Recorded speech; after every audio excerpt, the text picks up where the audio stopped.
मदद चाहिए। मैं इस सवाल से लड़ते जा रहा हूँ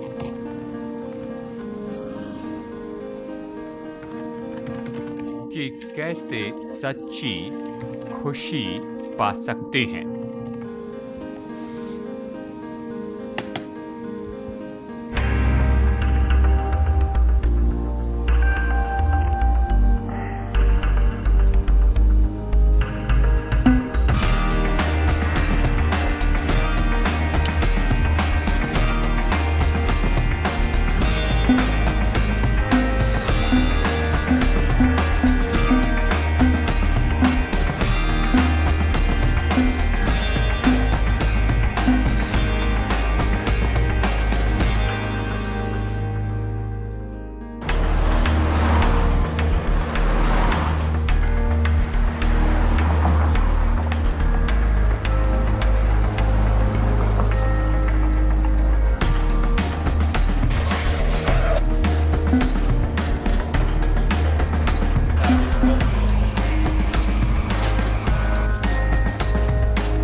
अगर आप यीशु मसीह के व्यक्तित्व के एक दृष्टिकोण के बारे में देखना चाहेंगे तो आप किसे चुनेंगे?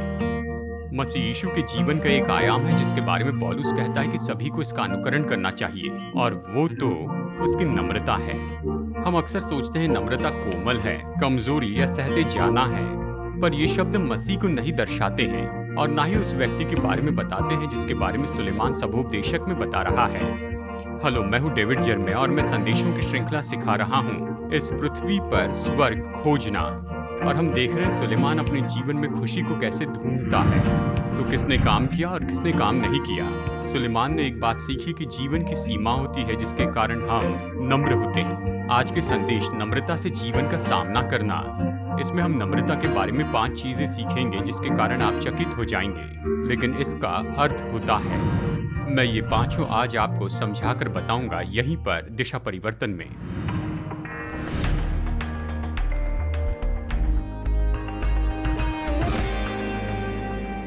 जिंदगी का अपना तरीका है कि हमें नम्र करें।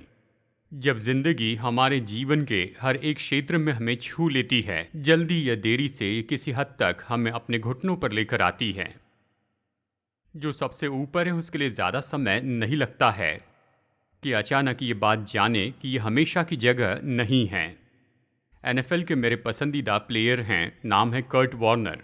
अद्भुत विश्वासी हैं जो एक चैंपियन हैं, और वो सेंट लुइस रैम को सुपर बॉल में लेकर गए, और वो तो MVP लीग के गेम में थे। और फिर आप जानते हैं खेलते समय उन्हें चोट लगी और उसके बाद दूसरे व्यक्ति ने उनकी जगह ले ली। मैं विश्वास करता हूँ परमेश्वर ने बच्चों को बनाया कि हमें नम्र बनाए रखें। एक छोटी बच्ची ने अपने पिता से पूछा कि जब आप छोटे थे तो आप कहाँ पर रहते थे?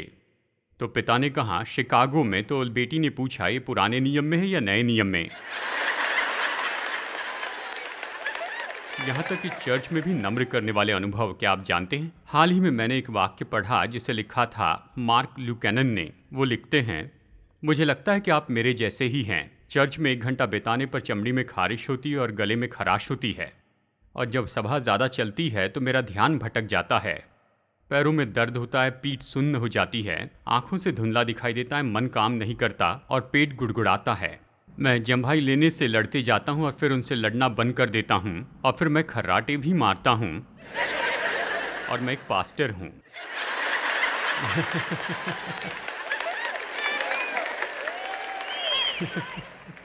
टॉम सेलिक्स कहते हैं कि जब वो स्वाद से भर जाते हैं, वो उस अच्छे दंपत्ति को याद करते हैं जो उनके पास होनोलुलु में कैमरा लेकर उनसे मिलने आए थे।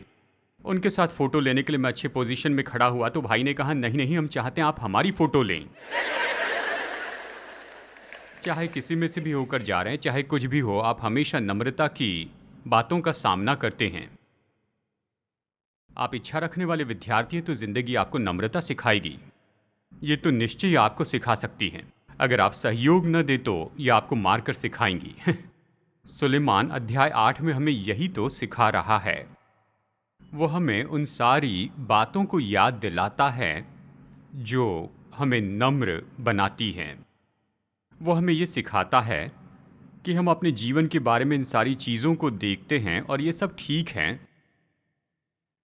सबसे पहले वो हमें बताता है कि नम्रता तो वो जानना है जो आप नहीं जानते हैं। जो आप नहीं जानते उसे जानना ही नम्रता है। वो कहता है अध्याय 8 के पहले वचन में कि बुद्धिमान के तुल्य कौन है और किसी बात का अर्थ कौन लगा सकता है। मनुष्य की बुद्धि के कारण उसका मुख चमकता है और उसके मुख की कठोरता दूर हो जाती है। बाइबल में हमें बार बार चेतावनी दी गई है कि हमें अपनी ही दृष्टि में बुद्धिमान नहीं होना है। जब इस चेतावनी की ओर ध्यान दिया जाता है तो उसका परिणाम खुश और नम्र विश्वासी है। देखिए सुलेमान क्या कहता है। वो कहता है जो मनुष्य परमेश्वर की बुद्धि पर आधारित रहता है उसका मुख चमकता है। मतलब परमेश्वर ने उसे जो बुद्धि दी है उसके द्वारा उसका रूप बदल जाता है। जो वो नहीं जानता उसे जानने लगता है और साथ में वो उसे भी जानता है जिसे वो जानता है। पौलुस कुरिन्थियों के विश्वासियों को इन शब्दों में लिखता है, पहला कुरिन्थियों 8:2 में, यदि कोई समझे कि मैं कुछ जानता हूं तो जैसा जानना चाहिए वैसा अब तक नहीं जानता है। बाइबल हमें सिखाती है कि ज्ञान, जबकि उसे हासिल करना हमारे लिए महत्वपूर्ण है, ये कभी खत्म न होने वाली तलाश है। चलिए मैं आपको उदाहरण देता हूं।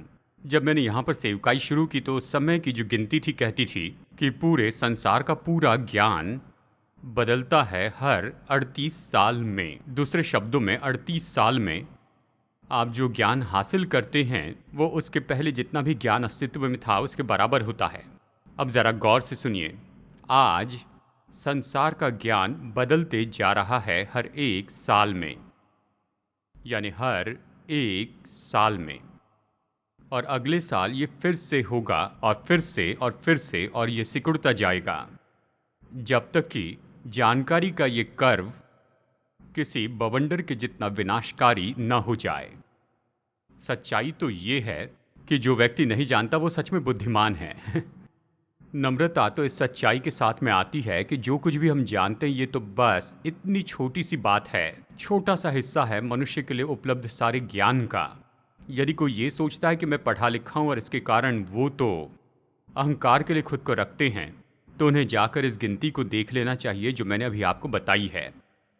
सुलेमान बताता है जब हमारे पास सच्ची बुद्धि होती है, ये परमेश्वर से आती है, हमारा चेहरा परेशान नहीं होता कि हमें ये सब पता नहीं, लेकिन हमारे चेहरे पर तेज होता है क्योंकि हम परमेश्वर को जानते हैं। दूसरी बात जो आपको पसंद नहीं उसके साथ रहना ही नम्रता है। हम ऐसे संसार में फंसे हैं जहां पर हमें छोड़कर बाकी सब नियंत्रण करते हैं, और हर दिन सुबह उठते समय हमें ये बात जान लेनी होगी कि आज मुझे वो काम करने होंगे जो मैं करना नहीं चाहता हूँ। जैसे जीना नहीं चाहते वैसे जीना होगा, और ऐसे अनुभव करना होगा जो अनुभव हम पाने नहीं चाहते। सुलेमान इस उदाहरण का उपयोग करता है। वचन 2 से 7 में आइए मैं इसे पढ़ता हूँ। मैं तुझे सम्मति देता हूँ कि परमेश्वर की शपथ के कारण राजा की आज्ञा मान। राजा के सामने से उतावली के साथ न लौटना, न बुरी बात पर हट करना, क्योंकि वो जो चाहता है करता है। क्योंकि राजा के वचन में तो सामर्थ रहती है, और कौन उससे कह सकता है कि तू क्या करता है। जो आज्ञा को मानता है वो जोखिम से बचेगा। बुद्धिमान का मन समय और न्याय का भेद जानता है, क्योंकि हर एक विषय का समय और नियम होता है। यद्यपि मनुष्य का दुख उसके लिए बहुत भारी होता है, वो नहीं जानता कि क्या होने वाला है और कब होगा, ये उसको कौन बता सकता है। वचन का ये भाग तो बहुत बड़ा है, लेकिन चलिए कुछ शब्दों में मैं इसका सारांश बता दूं। इससे बड़ी नम्र बनाने वाली कोई बात नहीं जिसमें हम ऐसी परिस्थिति होती जिस पर हमारा अधिकार नहीं होता। सुलेमान यहाँ पर उदाहरण का उपयोग करता है एक राजा या फिर सामर्थी न्यायाधीश का, और आप नागरिक होने के नाते उसकी सामर्थ की आज्ञा मानना नहीं चाहते हैं। सुलेमान के शब्द सुनिए, परमेश्वर की शपथ के कारण राजा की आज्ञा मान। आपको राजा पसंद है इसलिए नहीं। दूसरे शब्दों में अगर आप नहीं समझ पाते हैं कि राजा सच में क्या कर रहा है और आप निश्चित नहीं कि आप उसके साथ सहमत हैं, परमेश्वर के प्रति आपकी आज्ञाकारिता के कारण उसके सामने खुद को नम्र कर दें। यह हमें याद दिलाता है पौलुस ने रोमियो 13 में क्या लिखा था, क्या आपको याद है? वो कहता है हर एक व्यक्ति शासकीय अधिकारियों के अधीन रहे, क्योंकि कोई अधिकार ऐसा नहीं जो परमेश्वर की ओर से न हो, और जो अधिकार हैं वे परमेश्वर के ठहराए हुए हैं। इसलिए जो कोई अधिकार का विरोध करता है वो परमेश्वर की विधि का सामना करता है, और जो इस विधि का सामना करने वाले हैं वो दंड पाएंगे। अब अवश्य ही सुलेमान और पौलुस हमें ये नहीं बता रहे हैं कि हम परमेश्वर के स्तर का उल्लंघन करें। प्रेरितों के काम हमें सिखाता है मनुष्य की आज्ञा मानने से अच्छा है कि परमेश्वर की आज्ञा माने। अगर अधिकारी हमें परमेश्वर की इच्छा के विरुद्ध में रखते हैं तो प्रभु की आज्ञा मानने के लिए हमें उनकी बात नहीं माननी चाहिए। लेकिन हमारी ज़्यादातर समस्याएं ऐसी नहीं हैं। अधिकारियों के साथ हमारी समस्या यह है कि हमें लगता है कि स्पीड लिमिट ज़्यादा होनी चाहिए। जो आपको पसंद नहीं उसके साथ में रहना, क्या किसी को इससे निपटना पड़ा? हर सुबह आप उठते हैं और इस दुनिया में जाते हैं, और जो कुछ भी हो रहा है उस पर आपका नियंत्रण नहीं होता है, और आप ऐसी बातों से निपटते हैं जो आपको पसंद नहीं है, और आपको उसके साथ जीना पड़ता है। जानते इससे क्या होता है? यह आपको नम्र बनाता है, यह आपको नम्रता सिखाता है, यह आपको याद दिलाता है कि आप नियंत्रण नहीं कर रहे हैं, और आप निश्चित नहीं होते हैं कि सवाल क्या है। आप जवाब के बारे में तो छोड़ ही दीजिए, और आप सर्वशक्तिमान परमेश्वर पर आधारित होने को जानते हैं। नम्रता तो जो आप नहीं जानते उसे जानना है, और जो आपको पसंद है उसके साथ रहना है। तीसरी बात, नम्रता वो है जिसे आप बदल नहीं सकते, उसे स्वीकार करना। मुझे पता नहीं यहाँ ऑडिटोरियम में कोई नियंत्रण करना पसंद करने वाला व्यक्ति है। मुझे लगता है शायद कुछ होंगे। अगर आपके पति आप पर नियंत्रण करना चाहते तो हाथ उठाइए। नहीं नहीं नहीं नहीं क्या आप जानते हैं ऐसी परिस्थिति निराश करने वाली है जहां आप पहले सब नियंत्रण करते थे और अचानक आपके हाथ से सारा नियंत्रण चला जाता है। और जीवन में बहुत सी ऐसी चीज़ें हैं जैसे हम इसका अध्ययन करते हैं, सीखते हैं, और जिसका हम अनुभव करते हैं वो नियंत्रण से बाहर है। हम सोचते हैं कि हमारा उस पर नियंत्रण है, पर वो बाहर चला जाता है। देखिए यहाँ पर सुलेमान इसके बारे में हमें कुछ उदाहरण देता है अगले कुछ वचनों में, वचन 8 से 14 में। पहला उदाहरण वो हमें देता है वो है मृत्यु। वचन 8, ऐसा कोई मनुष्य नहीं जिसका वश प्राण पर चले कि उसे निकलते समय रोक ले, और न कोई मृत्यु के दिन पर अधिकारी होता है, न उसे लड़ाई से छुट्टी मिल सकती है, न दुष्ट लोग अपनी दुष्टता के कारण बच सकते हैं। सुलेमान कहता है जीवन में ऐसा कुछ है जिस पर नियंत्रण नहीं कर सकते, और वो तो मृत्यु है। आप नहीं जानते कि ये कब आएगी और उस समय परिस्थितियाँ क्या होगी। यह हमें याद दिलाता है कि ऐसी कुछ चीज़ें हैं जिन पर हमारा कोई नियंत्रण नहीं है। मृत्यु तो निश्चय ऐसी ही है। मुझे एक पुरानी कहानी पसंद है बगदाद के एक व्यापारी के बारे में। एक दिन उसने अपने नौकर को मार्केट में भेजा। जब नौकर वापस आया तो वो डर के मारे सफ़ेद हो गया था और कांप रहा था, और बड़े डर के साथ उसने अपने मालिक से कहा, जब मैं वहाँ मार्केट में था तो उस समय भीड़ में से एक स्त्री चिल्लाकर मुझसे कहने लगी। जब मैंने मुड़कर देखा तो मृत्यु मुझ पर चिल्ला रही थी। उसने मेरी ओर देखा और वो और डरावनी हो गई। तो मालिक, आप मुझे अपना घोड़ा दीजिए कि उससे बचने के लिए मैं यहाँ से निकल पड़ूँ। मैं सामरा चला जाऊँगा और वहाँ पर छिप जाऊँगा ताकि मृत्यु मुझे ढूंढ न सकें। तो व्यापारी ने अपना घोड़ा उसे दे दिया और नौकर बड़ी रफ्तार से वहाँ से निकला। बाद में व्यापारी मार्केट में गया तो उसने भीड़ में मृत्यु को खड़े देखा। उसने जाकर उससे पूछा कि आज सुबह मेरे नौकर को तुमने क्यों डरा दिया, और उसकी ओर देखकर तुम इतनी डरावनी क्यों बन गई। मृत्यु ने कहा, यह कोई डराने वाली बात नहीं थी, ये तो बस एक सरप्राइज की शुरुआत थी। मैं उसे यहाँ पर देखकर पूरी तरह चकित हो गई, क्योंकि आज शाम को तो मुझे उससे समारा में मिलना है। आप जीवन के अंत का प्रोग्राम नहीं बना सकते हैं। हम मृत्यु से दूर भागते नहीं है, ये नियंत्रण से बाहर है। मैं बढ़ा चढ़ाकर नहीं बता रहा हूँ, लेकिन ये तो बिल्कुल ऐसे ही है। और फिर वचन 9 में और भी समझाकर बताता है, केवल मृत्यु ही नहीं लेकिन इसके बारे में संकट भी हमें बताते हैं। कहता, जितने काम धरती पर किए जाते हैं उन सबको ध्यानपूर्वक देखने में ये सब कुछ मैंने देखा। ये भी देखा कि एक मनुष्य दूसरे मनुष्य पर अधिकारी होकर अपने ऊपर हानि लाता है। जो आप पर अधिकारी है उनके द्वारा आपसे बुरा व्यवहार हो तो आप इस बात से चकित ना हो। जिस पर आपने भरोसा किया उससे चोट खाने पर चकित ना हो। सुलेमान के अनुसार यही जिंदगी है, ये इसी तरह से है। जीवन संकट से भरा है। जब मनुष्य इस बात को समझ लेता है और इसे स्वीकार करता है तो हम जो बदल सकते हैं हमें उसे बदलना है, और जो हमारी सामर्थ से बाहर है उसे ऐसे ही छोड़ देना है। जो बदल सकते हैं उन्हें आप बदल दीजिए, पर जिन बातों से आप परेशान होते हैं उनके बारे में खुद से ये पूछिए, इनमें से कितनी चीज़ों पर मेरा नियंत्रण है, इनमें से कितनों को मैं बदल सकता हूँ। अगर उन्हें बदल सकते हैं तो उन्हें बदलने की कोशिश कीजिए, यदि नहीं, उन्हें स्वीकार करें और वो आपकी ज़िंदगी को बर्बाद न करें, क्योंकि बहुत से लोगों के साथ में यही तो होता है। मैं इसके बहुत से उदाहरण दे सकता हूँ, लेकिन समय नहीं है। आप जानते हैं मैं क्या कह रहा हूँ। पर ज़िंदगी में कुछ हैं जो बदल नहीं सकते, उसे स्वीकार करना सीखना है। तीसरी बात है धोखा। वचन 10, तब मैंने दुष्ट को गाढ़े जाते देखा, अर्थात उनकी तो कब्र बनी, परंतु जिन्होंने ठीक काम किया था वे पवित्र स्थान से निकल गए और उनका स्मरण भी न रहा। ये भी व्यर्थ ही है। वॉन ब्रेस्बी ने अपनी किताब में इसके बारे में एक कमेंट लिखा है। सबोपदेशक 8:10 में वो कहते हैं कि सुलेमान बताता है कि मैं एक फ्यूनरल में गया था और वो तो ऐसे व्यक्ति थे जो कि पवित्र स्थान में बार बार आया करते थे। लोगों ने उनकी बहुत तारीफ की, लेकिन वो भक्तिपूर्ण जीवन नहीं जिए। लेकिन उनका फ्यूनरल बहुत ही अच्छा हुआ, उनके बारे में अच्छे शब्द कहे गए, जबकि नगर के भक्तिपूर्ण लोगों को अनदेखा किया गया, उन्हें भुलाया गया।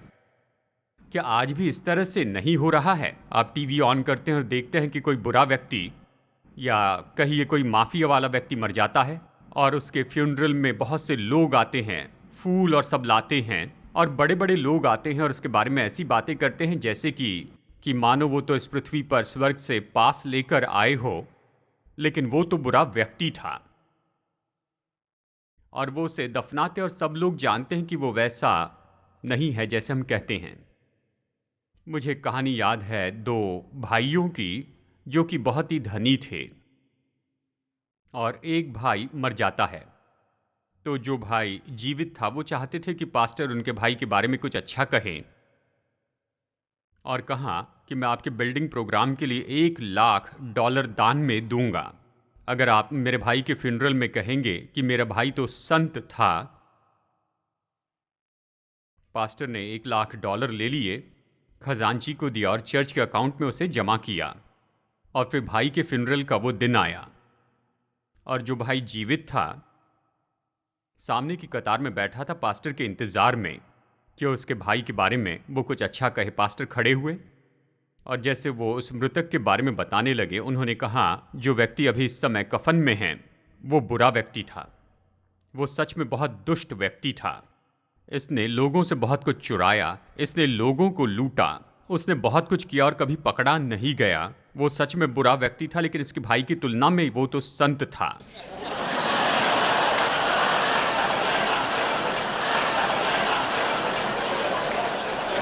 ये सब ऐसा ही है ना?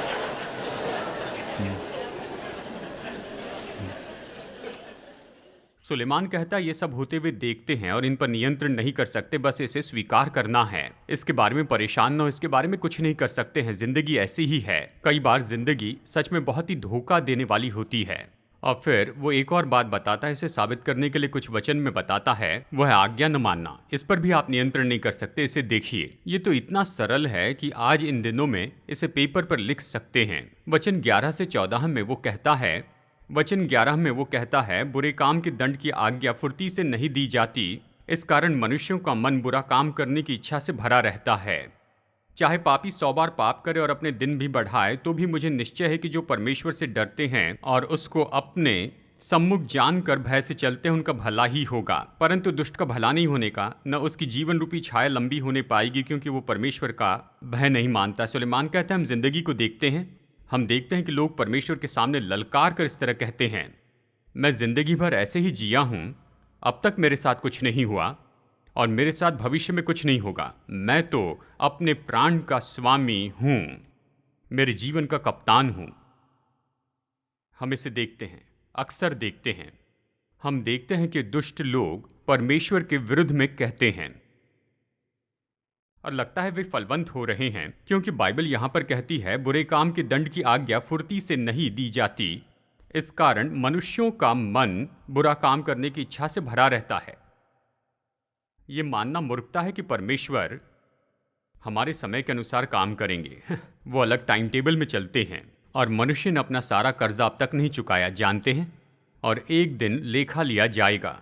और इसलिए दुष्ट को अचानक संपन्न होते देखकर मूर्ख न बने।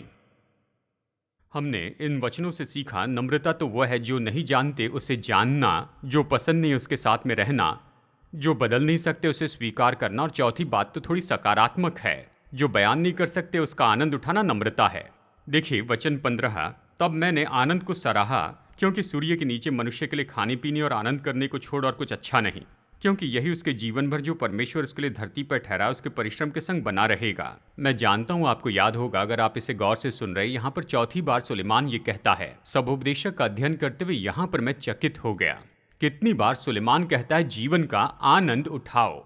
आप कहेंगे पास्टर आप मृत्यु, निराशा, आज्ञा भंग करना और आनंद उठाने के बारे में कह रहे हैं। यही तो पूरी बात है। सुलेमान कहता है आप इसे नहीं बदल सकते, ये तो होने ही वाला है। इसलिए इन सारी बातों में जिन बातों का जवाब नहीं मिल सकता उनके पीछे भागते न फिरें, बस तथ्यों को स्वीकार करें कि जिंदगी बिल्कुल ऐसी ही है और परमेश्वर ने आपको जो जीवन दिया उसका आनंद उठाए। क्या आप आमीन कहेंगे?